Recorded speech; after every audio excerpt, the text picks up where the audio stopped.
Мир без виз. Вокруг света с Валерием Шаниным. Поход по участку тропы Святого Павла от Елвача до Эгердира стал очередным этапом проекта «Мир без виз», в рамках которого Валерий Шанин путешествует только по безвизовым для россиян странам. В этом путешествии его попутчиком стал Сергей Осколков из Красноярска.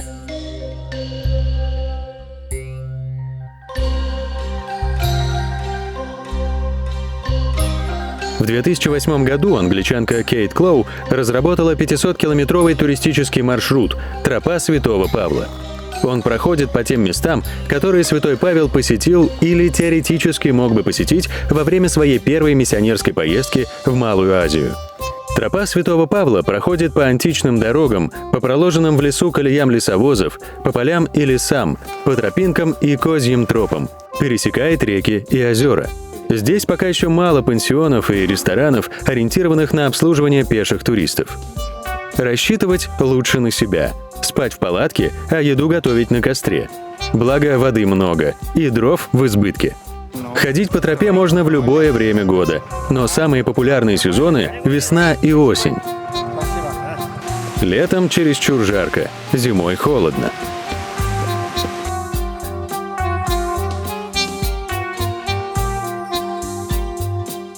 Валерий Шанин и Сергей Осколков начинают путешествие по тропе Святого Павла в городе Елвач. Рядом с этим современным турецким городком сохранились руины античного города Антиохия Писидийская. В «Деяниях апостолов» есть такие строки. «Отплыв из Пафа, Павел и бывшие при нем прибыли в Пергию, в Памфилии. Но Иоанн, отделившись от них, возвратился в Иерусалим. Они же, проходя от Пергии, прибыли в Антиохию Писидийскую и, войдя в синагогу в день субботний, сели. После чтения закона и пророков начальники синагоги послали сказать им: «Мужи-братья, если у вас есть слово наставления к народу, говорите».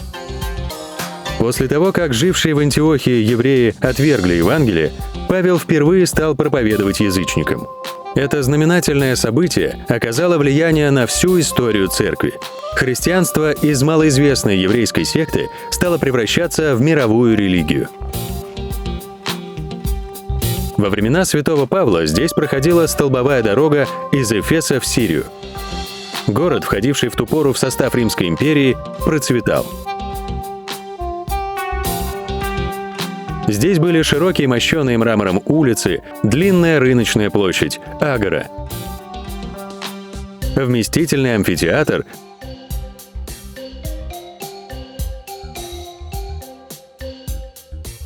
просто гигантские по размерам бани.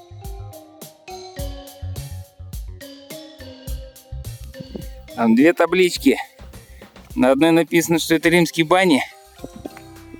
На второй написано: «Входить опасно и запрещено». Может, на римские бани похожи.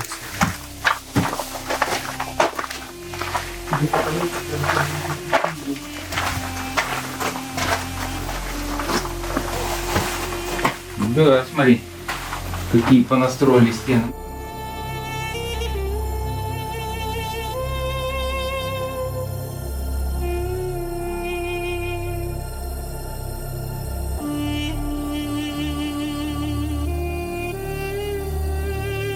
Величественные храмы, посвященные греческим и римским богам.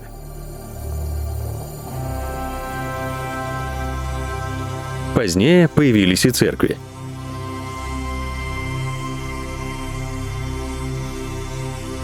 Церковь Святого Павла.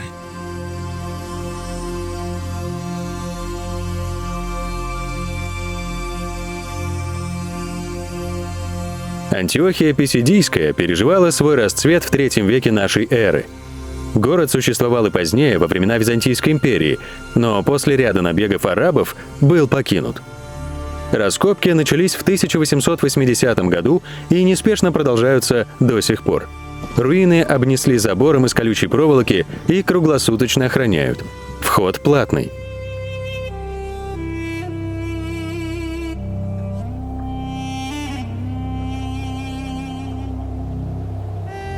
Все найденные на раскопках статуи, монеты и предметы быта собраны в специально построенном для них музее.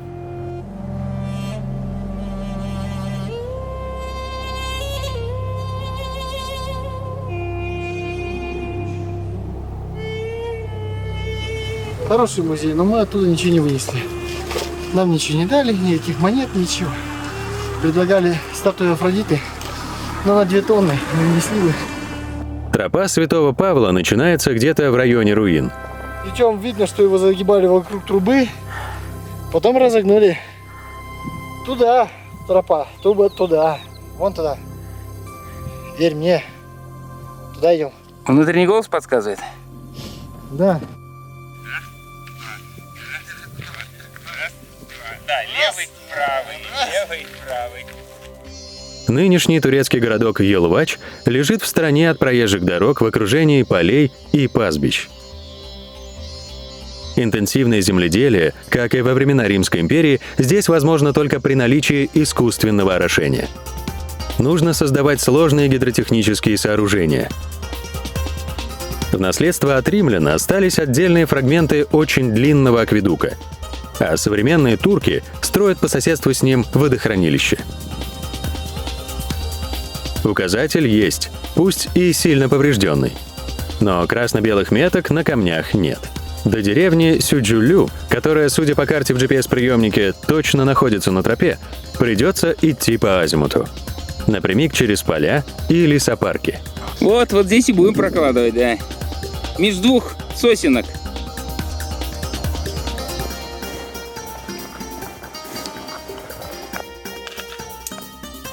Ну, наконец-то мы увидели первый знак. Столько прошли, вчера искали, сегодня искали, вот нашли. Первый знак, надеюсь, будет дальше все чаще и чаще встречаться. А не как это, западло какое-то.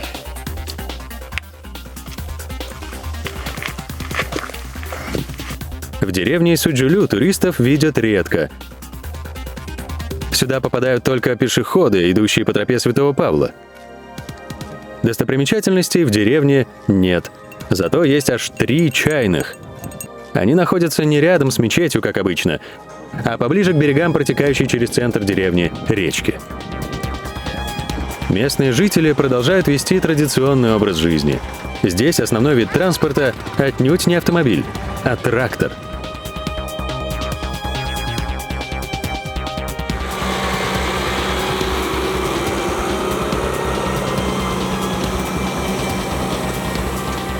Небольшой участок тропы проходит по дороге. Его лучше проехать. Мераба! Да, сюда. Прямая дорога, знаки есть. Иди пешком. Идет трактор. Ты не можешь пропустить. Рефлекторно сразу хватит и поехали на тракторе. Теперь самое главное не пропустить момент, когда знаки кончатся. А то придется всю дорогу до Гердира на тракторе ехать. Важно не пропустить момент, когда нужно выйти, иначе увезут в какую-нибудь деревню или до асфальтированного шоссе. И не из вредности, а исключительно по доброте сердечной. Не, мы вон туда идем. Не, мы вон туда. Тропа идет среди бескрайних просторов. Конец сентября. Урожай уже собран, поля распахали, но пока еще по-летнему тепло. Тропа идет в сторону озера Игердир, по недавно скошенным и еще не припаханным полям, мимо прудов и водохранилищ.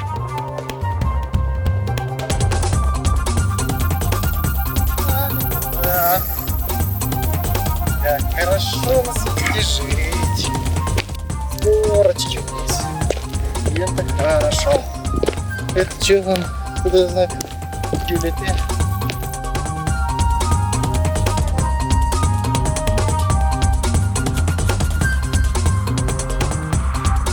Урожай уже собран, поля распахали, но пока еще по-летнему тепло. В палатке спать очень комфортно. Бодрое утро. Ничего, стиральной машины нет. Постирать вещи можно и в холодной воде.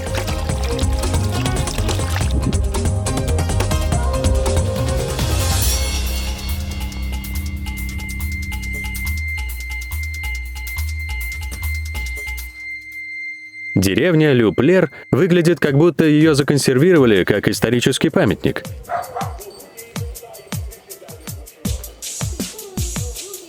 Здесь нет ни магазина, ни чайной, зато чистая питьевая вода в избытке.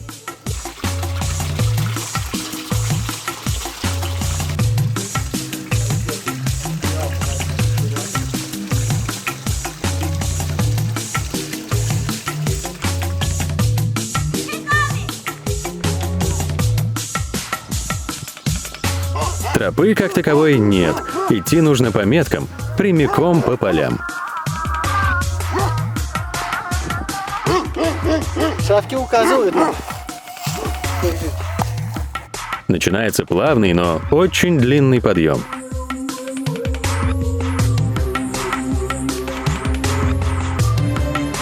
Затем тропа ведет вниз к берегу озера Игирдир.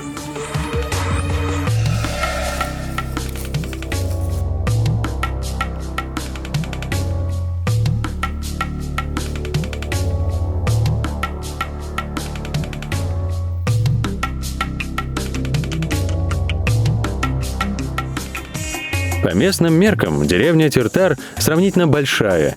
Здесь есть мечеть и 2 десятка домов.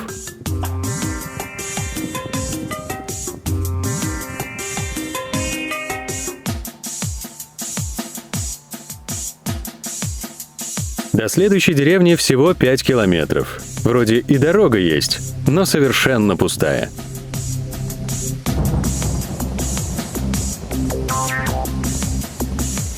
На берегу озера Игирдир есть ресторан для местных жителей и изредка попадающих сюда туристов. Блюдо только одно – жареная озерная рыба. Это кто есть пришел или интернет? Зато есть электричество и беспроводной интернет.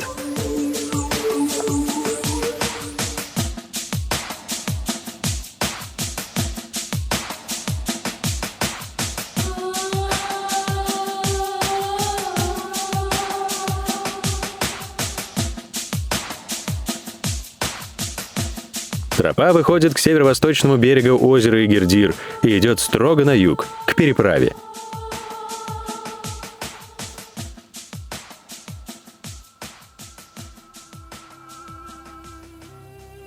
Дорога, по которой мы шли вдоль берега, кончилась.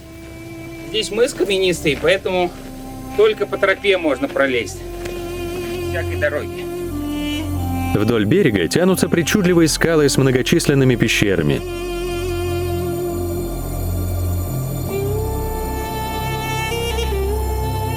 Тропа проходит мимо самой известной местной достопримечательности.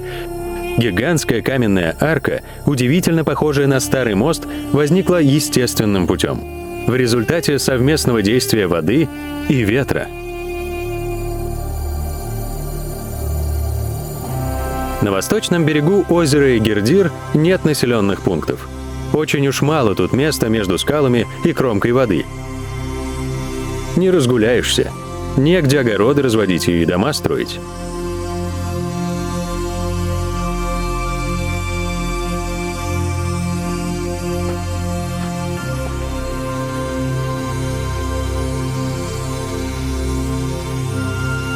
Здесь и дороги нет. Приходится с трудом продираться сквозь заросли колючего кустарника.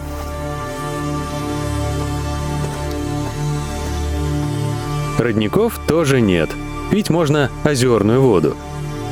Но только после кипячения. Хорошо еще дров навалом.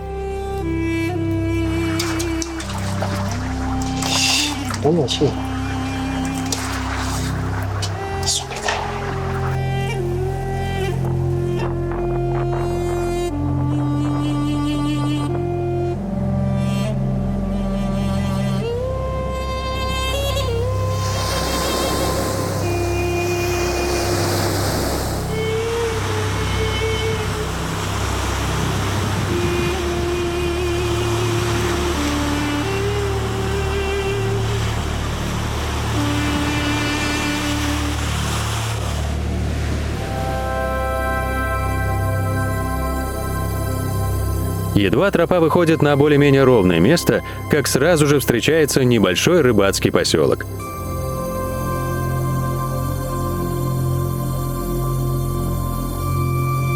Но людей и здесь нет. Собаки явно соскучились по человеческому общению.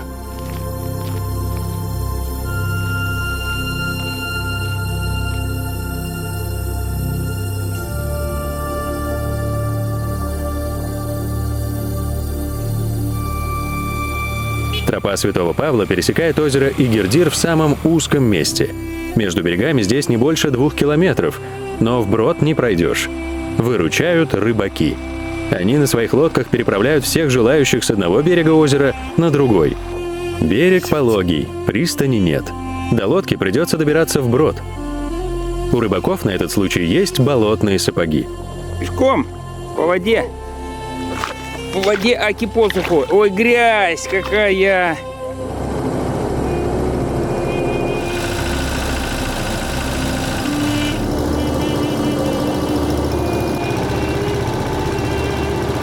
Восточный берег озера Игердир крутой и почти дикий, а вдоль более пологого западного берега проходит асфальтированное шоссе.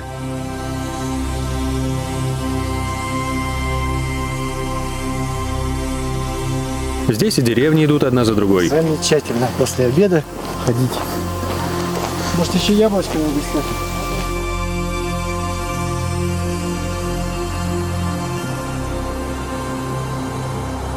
В конце сентября как раз созрел очередной урожай. Спасибо большое, Пешики-лидарим. Шоссе идет прямо до города Игердир, но тропа сворачивает в сторону гор. Валерий и Сергей проскочили мимо поворота, не заметили нужного знака. Расспросы местных жителей к успеху не приводят. Ага. Понятно. Придется в который уже раз двигаться напрямик к очередному ориентиру. Ближайшая точка, через которую тропа точно проходит, поселок Барла.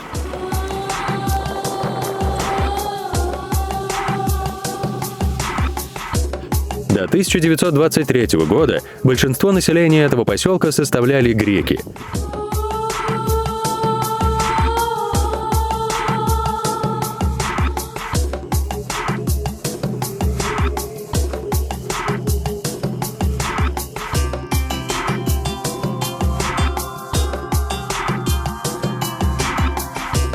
Рядом с руинами греческой православной церкви есть прекрасное место для палатки с видом на Барлу и окружающие горы. Ой, самое классное место. Вот самое ровное место.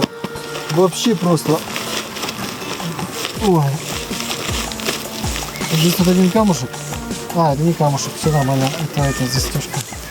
Все хорошо. Тут ровно, все здорово, зашибись.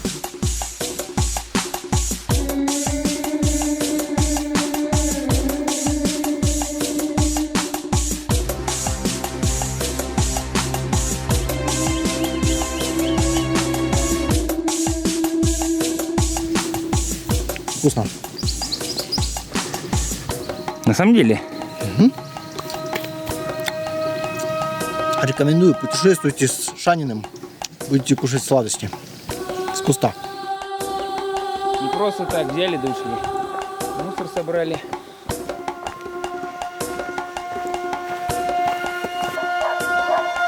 Барла – городок маленький, но знаменитый. В местной тюрьме отбывал срок знаменитый мусульманский ученый Саид Нурси. В заключении он написал огромный труд объемом около 6000 страниц «Комментарии к Корану». Саид Нурси выступал за тесное сближение науки и духовной жизни, за преподавание религии в светских учебных заведениях и естественных наук в духовных семинариях. Он много сделал для возрождения в Турции интереса к изучению исламского учения. В России произведения Саида Нурси включены в список экстремистской литературы. От Барлы тропа Святого Павла уходит в горы и сильно петляет. Как-то все хитро запутали.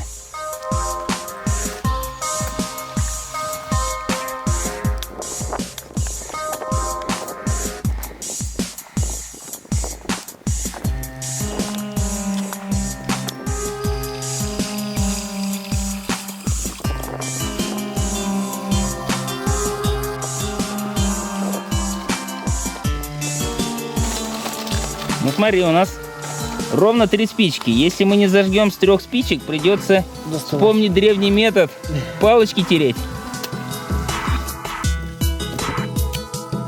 Готовили такой горячий шоколад. Замечательная вещь, чисто турецкая. Вообще говоря, это пудинг, по-честному. Надо охлаждать в холодильнике потом и есть ложками. Но холодильника нет, есть будем не ложками, а просто пить. Шоколад не горький? халва не сладкая. Обманули нас с блюдом. Поэтому мы это съедим за один раз. Не будем растягивать. Удовольствие. Но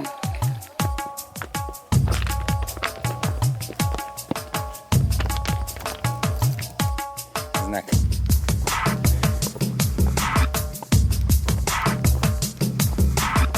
Ну, чё, коза, пропустишь?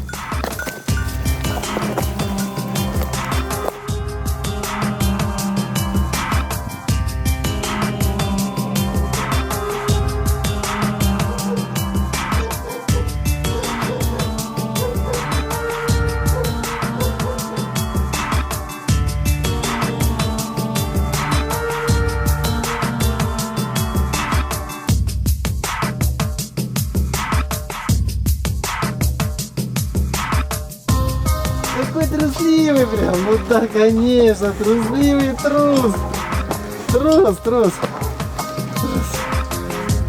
Ну, иди сюда. Иди сюда, ладно. Хочет.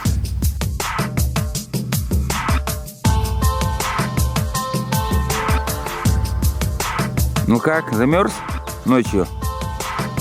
Подмерз, было дело маленечко. А дров-то и нету. Ну, он есть сухие, конечно.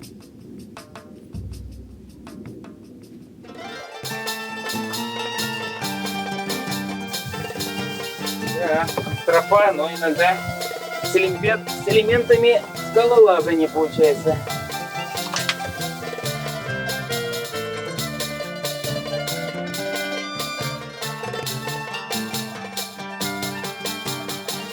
Путешественники идут без карты, ориентируясь только по меткам. И совсем не удивительно, что опять теряют правильное направление. Говорите по-русски? Немножко. Немножко? Очень плохо. Первый турист, которого мы видим на тропе Павла. Никто здесь не ходит. На тропе Святого Павла туристы встречаются очень редко. И, как правило, ходят они не на весь маршрут, а только на короткие однодневные участки. Идут налегке, с маленькими городскими рюкзаками, но обязательно с картами.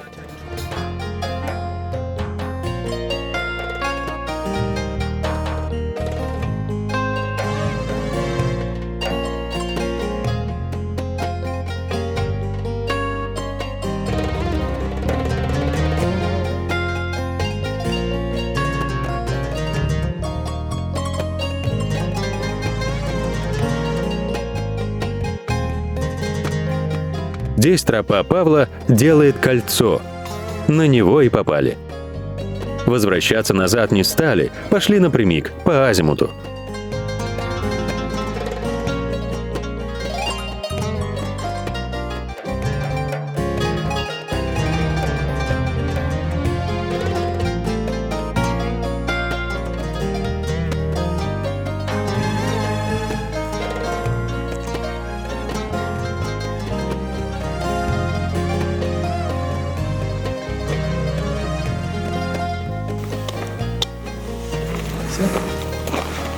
В бедре 9 километров. Есть кто здесь? Мироба! Случайно спросил. Мироба, говорю. Чайвар? Казалось, чайвар.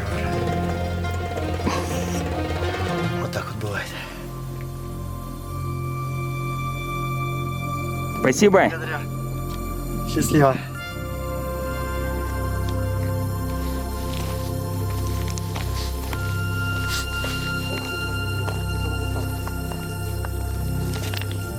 Аккуратнее, туда не свались. Да? Хорошо. Днище у рюкзака не протерлось бы. Так. Высота приличная, 25 метров. Прыгать. Нет, прыгать это не наш стиль. Наш стиль. Медленно спуститься вниз. Почувствуй себя настоящим козлом. Тропа так называется. Да.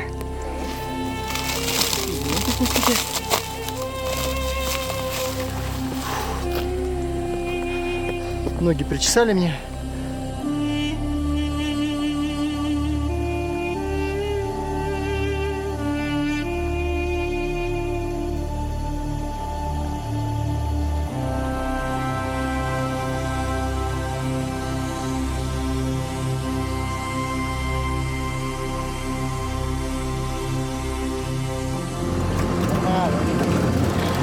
about food. Да. I have about Окей, thank you very much. Thank you. То есть вам прямо, а ему направо. Сделаем.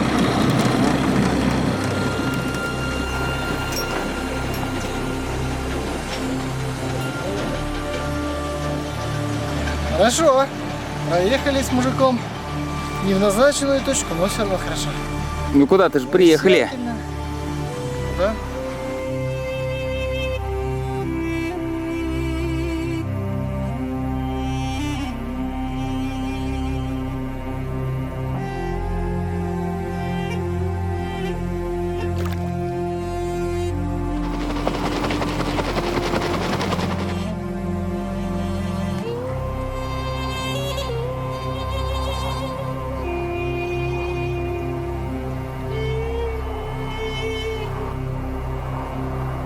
Вот и солнце.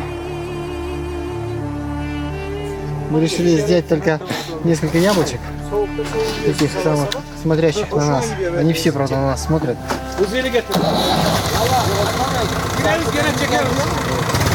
Сколько возьмем?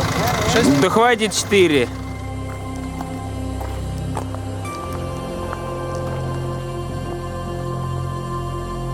Современный турецкий город Игирдир вплоть до 1923 года был населен преимущественно греками и назывался Акротири.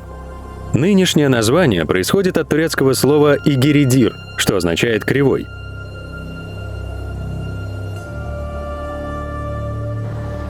Получается. Да, был. Наш знак. Привели нас на вокзал. Наши знаки.